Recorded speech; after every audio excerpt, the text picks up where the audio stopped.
বাংলাদেশ জাতীয়তাবাদী দল বিএনপির বর্ধিত সভায় উপস্থিত বিএনপির জাতীয় স্থায়ী কমিটির সম্মানিত সদস্যবৃন্দ, উপস্থিত প্রতিনিধিবৃন্দ, সারা দেশ থেকে আগত বিএনপির ডেলিগেটবৃন্দ এবং সারা দেশে বিএনপির লক্ষ কোটি কর্মী, সমর্থক, শুভার্থী, শুভাকাঙ্ক্ষীবৃন্দ, আসসালামু আলাইকুম।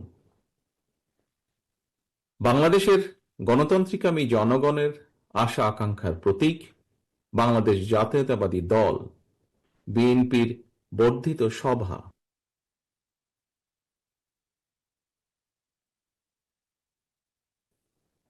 বিএনপির সর্বশেষ বর্ধিত সভা অনুষ্ঠিত হয়েছিল 2018 সালের 4 ফেব্রুয়ারি।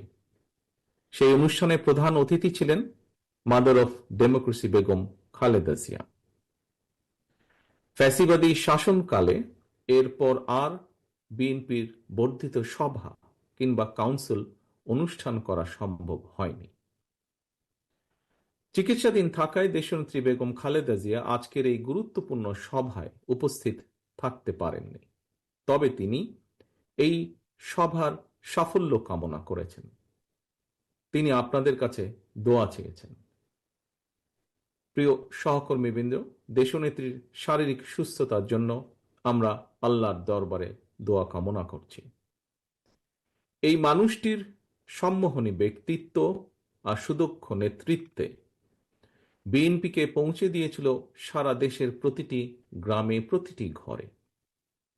আজকের এই বর্ধিত সভার শুরুতেই আমি বিএনপির প্রতিষ্ঠাতা, স্বাধীনতার ঘোষক শহীদ রাষ্ট্রপতি জিয়াউর রহমানকে শ্রদ্ধার সাথে স্মরণ করতে চাই। তিনি একদলীয় অভিশপ্ত বাকশালের অন্ধকারচ্ছন্ন বাংলাদেশে জ্বালিয়েছিলেন গণতন্ত্রের আলো। মরহুম শেখ মুজিবুর রহমানের নিষিদ্ধ করা সকল রাজনৈতিক দলগুলোকে বাংলাদেশে রাজনীতি করার সুযোগ করে দিয়েছিলেন শহীদ জিয়া। জনগণের ভালোবাসায় ধন্য বিএনপির হাতে গণতন্ত্রের ঝান্ডা তুলে দিয়েছিলেন।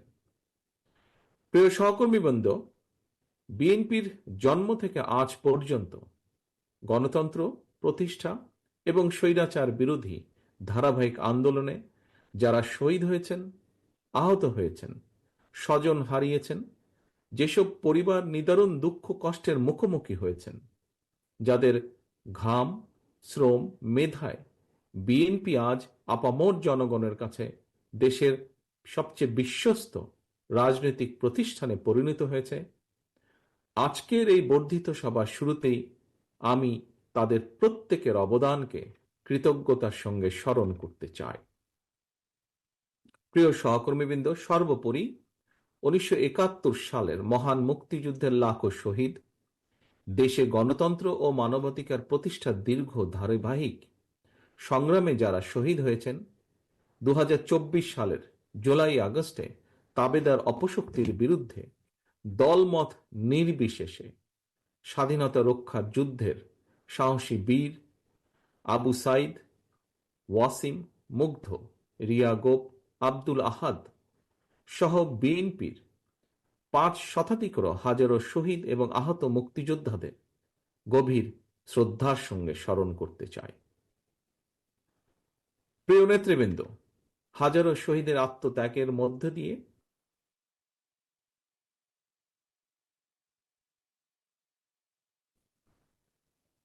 গণহত্যাকারী ফ্যাসিস্ট হাসিনা দেশ ছেড়ে পালানোর পর দেশে গণতান্ত্রিকামী মানুষের সামনে বাংলাদেশকে পুনর্গঠনের এক অপার সম্ভাবনার দ্বার উন্মুক্ত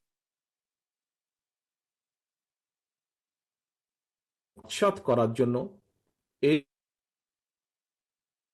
এরই মধ্যে যন্ত্র শুরু হয়েছে।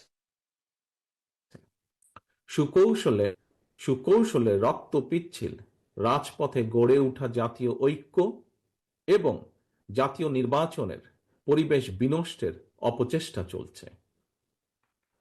জাতীয় ঐক্য এবং জাতীয় নির্বাচনের পরিবেশ বিনষ্টের চক্রান্তের বিরুদ্ধে আমি আজ দেশের কৃষক, শ্রমিক জনতা, আলেম ওলেমা, পীর মাশায়েখ তথা সকল শ্রেণী পেশার মানুষকে আপনারা আজ এখানে যারা উপস্থিত হয়েছেন, আপনাদের প্রত্যেকের মাধ্যমে তাদেরকে সতর্ক থাকার আহ্বান এবং অনুরোধ জানাই।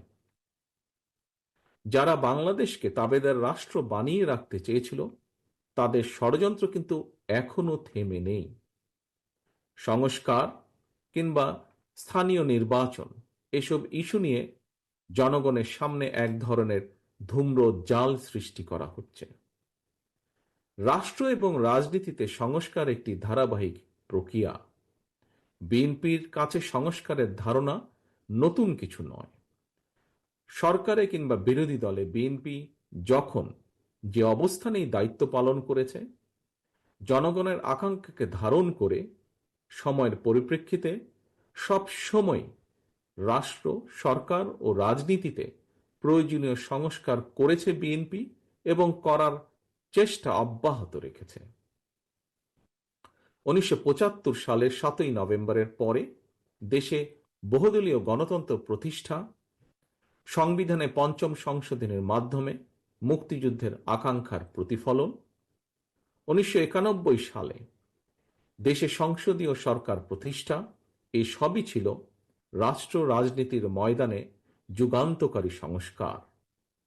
এছাড়াও বিভিন্ন মেয়াদে রাষ্ট্র পরিচালনার দায়িত্বে থাকাকালে বিএনপি সরকার স্কুল কলেজে বিনা বেতনে মেয়েদের শিক্ষার সুযোগ সৃষ্টি, রাষ্ট্র ও সমাজে মুক্তিযোদ্ধাদের যথাযথ মূল্যায়ন নিশ্চিত করতে মুক্তিযুদ্ধ মন্ত্রণালয় প্রতিষ্ঠা, বিশ্বের তথ্য প্রযুক্তির সঙ্গে তাল মিলিয়ে বাংলাদেশকে প্রস্তুত রাখতে বিজ্ঞান এবং তথ্য প্রযুক্তি বিষয়ক মন্ত্রণালয় প্রতিষ্ঠা, প্রবাসী বাংলাদেশিদের কল্যাণ নিশ্চিত করতে প্রবাসী কল্যাণ ও বৈদেশিক কর্মসংস্থান মন্ত্রণালয় প্রতিষ্ঠা, সবগুলোই ছিল রাষ্ট্র ও সরকারে কয়েকটি গুরুত্বপূর্ণ সংস্কার। প্রিয় সহকর্মীবৃন্দ, এই ধরনের আরো বহু সংস্কারের উদাহরণ আমরা উপস্থাপন করতে পারব। তবে ষড়যন্ত্রের পথ ধরে পলাতক গণহত্যাকারী স্বৈরাচার রাষ্ট্র ক্ষমতা দখলের পর সংস্কারের সকল পথ বন্ধ করে দেয়। বাংলাদেশকে চিরতরে তাবেদার রাষ্ট্রে পরিণত করে রাখতে গত 1.5 দশকে দেশের শিক্ষা ব্যবস্থাকে প্রায় ধ্বংস করে দিয়েছিল, দেশের প্রতিরক্ষা ব্যবস্থাকেও নাজুক করে তুলেছিল, টাকা পাচার আর লুটপাট চালিয়ে দেশের অর্থনীতিকে ভঙ্গুর করে দিয়েছিল, অকার্যকর করে দেওয়া হয়েছিল দেশের সকল সাংবিধানিক এবং বিধিবদ্ধ প্রতিষ্ঠান, জনগণের ভোটের অধিকারকে হরণ করে জনগণকে রাজনৈতিকভাবে ক্ষমতাহীন করে দিয়ে দেশের স্বাধীনতা সার্বভৌমত্বকে বিপন্ন করে তুলেছিল। এমন পরিস্থিতিতে রাষ্ট্র, সরকার এবং রাজনীতির গুণগত পরিবর্তনের লক্ষ্যে mother of democracy Begum Khaleda Zia 2017 সালে ভিশন 2030 দিয়েছিলেন। এরই ধারাবাহিকতায় 2022 সালে বিএনপি 27 দফা কর্মসূচি, পরবর্তীতে গণতন্ত্রের পক্ষের রাজনৈতিক দলগুলোর সঙ্গে মত বিনিময়ের মাধ্যমে ঘোষণা করা হয় 31 দফা কর্মসূচি। এই 31 দফা নিয়ে বর্তমানে বিএনপির উদ্যোগে সারা দেশে চলছে জনগণের সঙ্গে সংলাপ। প্রিয় সহকর্মীবৃন্দ, রাষ্ট্র, সরকার, রাজনীতি এবং রাজনৈতিক দল মেরামতের জন্য 31টি হলেও, দফা 31টি হলেও এর চূড়ান্ত লক্ষ্য একটি, এবং সেটি হল একটি নিরাপদ, গণতান্ত্রিক, মানবিক বাংলাদেশ বিনির্মাণ। ঠিক তেমনি এর উদ্দেশ্য একটি, সেটি হল রাষ্ট্র ও সমাজে জনগণের রাজনৈতিক এবং অর্থনৈতিক ক্ষমতায়ন নিশ্চিত করা। এটি নিশ্চিত করা না গেলে স্বাধীনতা, সার্বভৌমত্ব, গণতন্ত্র, নিরাপত্তা, সমৃদ্ধি কোনোটি টেকসই হবে না। রাষ্ট্রের স্বাধীনতা এবং নিরাপত্তার জন্য জনগণের রাজনৈতিক ক্ষমতায়নের কোনোই বিকল্প নেই। রাষ্ট্র এবং সমাজে জনগণের রাজনৈতিক ক্ষমতায়ন নিশ্চিত করার পূর্ব শর্ত হল প্রতিটি নাগরিকের ভোট প্রয়োগের অধিকার বাস্তবায়ন এবং এ লক্ষ্যেই একটি রাজনৈতিক দল হিসাবে বিএনপি বারবার জনগণের ভোটে জনগণের কাছে দায়বদ্ধ সরকার প্রতিষ্ঠা করার লক্ষ্যে জাতীয় নির্বাচনের দাবি জানায়। একজন রাজনৈতিক কর্মী হিসাবে আমি বিশ্বাস করি আজ এবং আগামী দিনের রাজনীতিতে বিএনপির এই ৩১ দফা হচ্ছে একটি বৈষম্যহীন গণতান্ত্রিক মানবিক বাংলাদেশ প্রতিষ্ঠার সনদ। তবে এই ৩১ দফাই শেষ কথা নয়। সময়ের প্রয়োজনে রাষ্ট্র, সরকার, রাজনীতি ও রাজনৈতিক দলের সংস্কারের জন্য এই ৩১ দফাতেও সংযোজন বিয়োজনের সুযোগ রয়েছে। এমনকি বিএনপির ৩১ দফার সঙ্গে বর্তমান অন্তর্বর্তীকালীন সরকারের সংস্কার প্রস্তাবের খুব বেশি ইস্যুতে মৌলিক বিরোধ নেই। সম্মানিত নেতৃবৃন্দ, বিভিন্ন সময় জাতীয় নির্বাচন নিয়ে প্রধান উপদেষ্টার বক্তব্য জনমনে ইতিবাচক ধারণা সৃষ্টি করলেও জাতীয় নির্বাচন নিয়ে কোনো কোনো উপদেষ্টার বিভ্রান্তিমূলক বক্তব্য, মন্তব্য স্বাধীনতাপ্রিয় গণতান্ত্রিকামী জনগণের জন্য হতাশার কারণও হয়ে উঠেছে।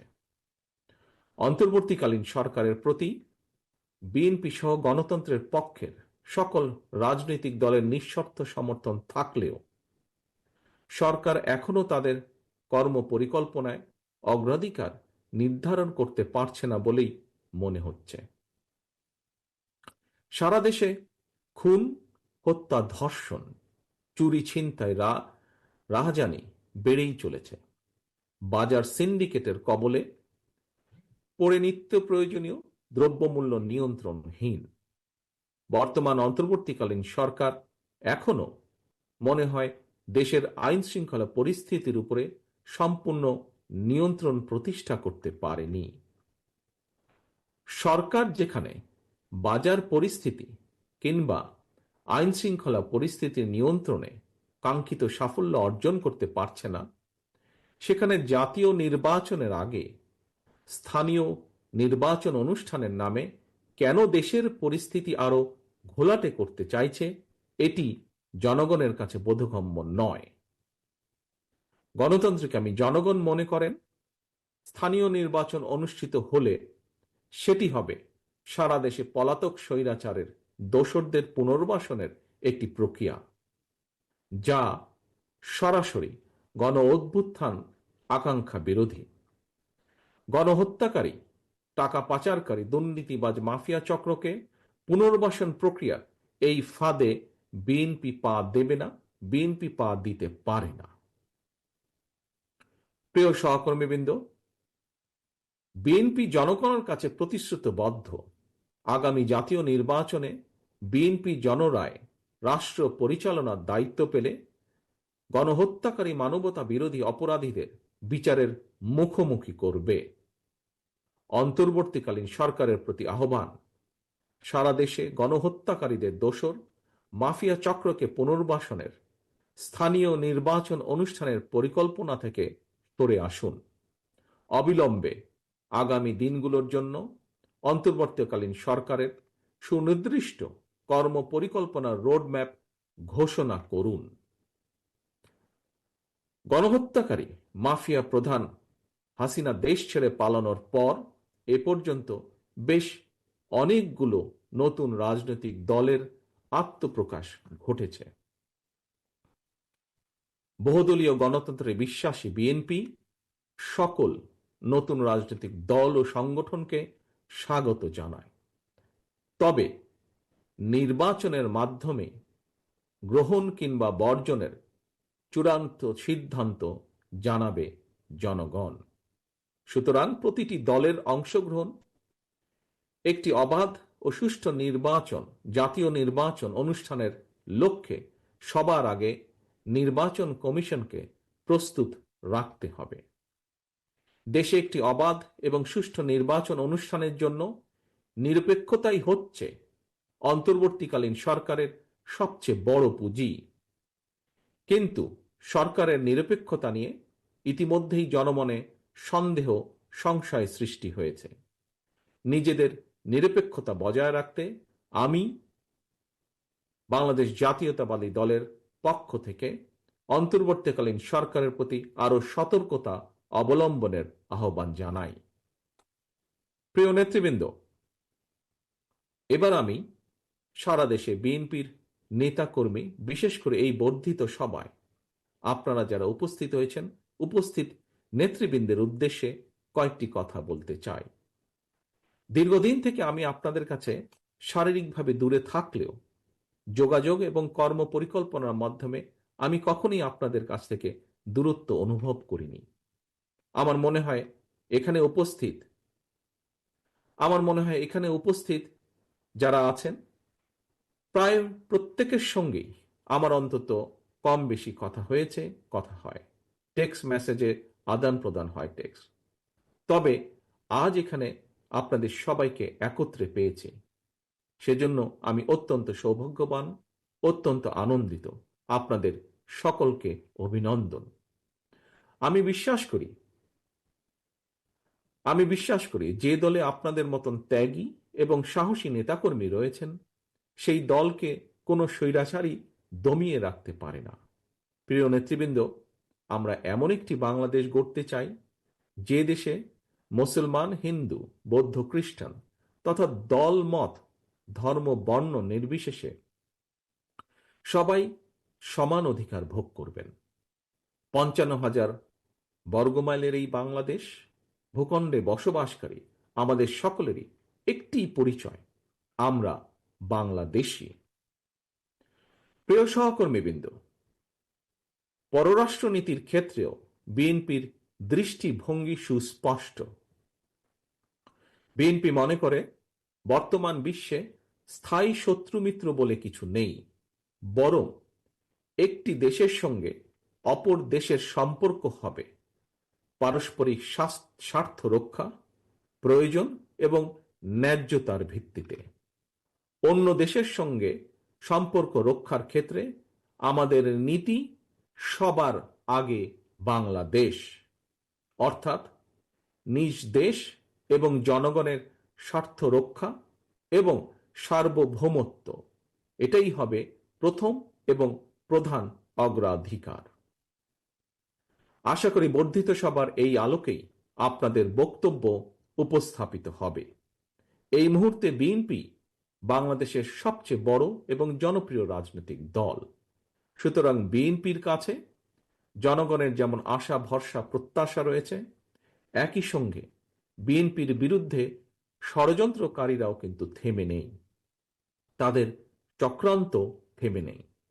সুতরাং এই চক্রান্তকারীদের মোকাবেলা করে কিভাবে দলকে আরো শক্তিশালী এবং সুসংহত করা যায়, আমি আশা করি আপনাদের আলোচনায় সেই সম্পর্কেও সুনির্দিষ্ট প্রস্তাব থাকবে।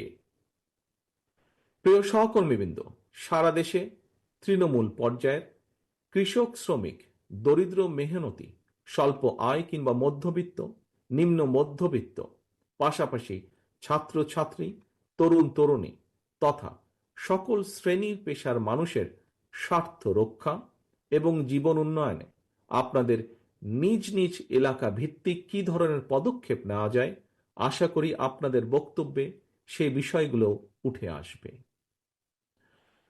দলের সাংগঠনিক কার্যক্রমের পক্ষে অথবা বিপক্ষে অবশ্যই আপনারা সুনির্দিষ্ট বক্তব্য তুলে ধরবেন। তবে এই বিষয়ে আপনাদের দৃষ্টি আকর্ষণ করে বলতে চাই, সেটি হলো বিএনপি একটি বৃহৎ পরিবার।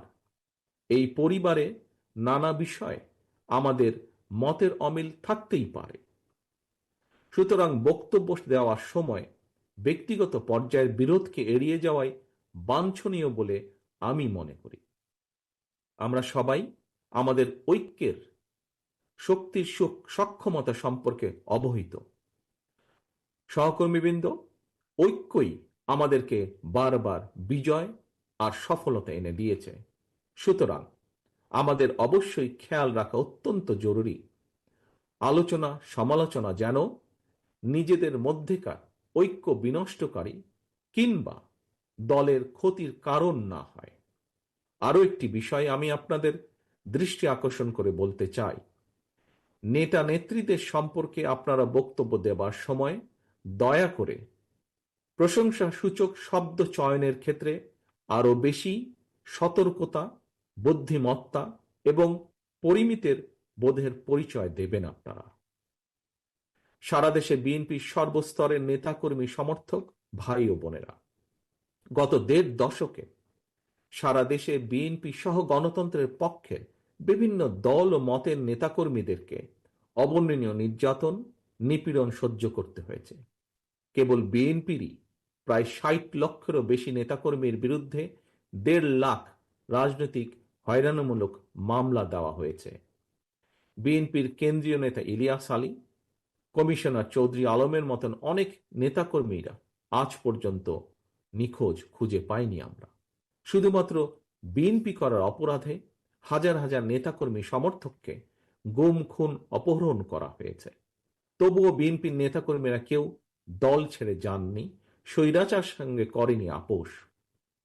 আপনাদের এই সৎসাহস এবং সততার কারণে বিএনপি আজ শুধু একটি সাধারণ রাজনৈতিক দলই নয়, বরং দেশের গণতান্ত্রিকামী স্বাধীনতাপ্রিয় জনগণ বিএনপিকে বাংলাদেশের স্বাধীনতা সার্বভৌমত্বের ভ্যানগার্ড হিসেবে বিশ্বাস করে।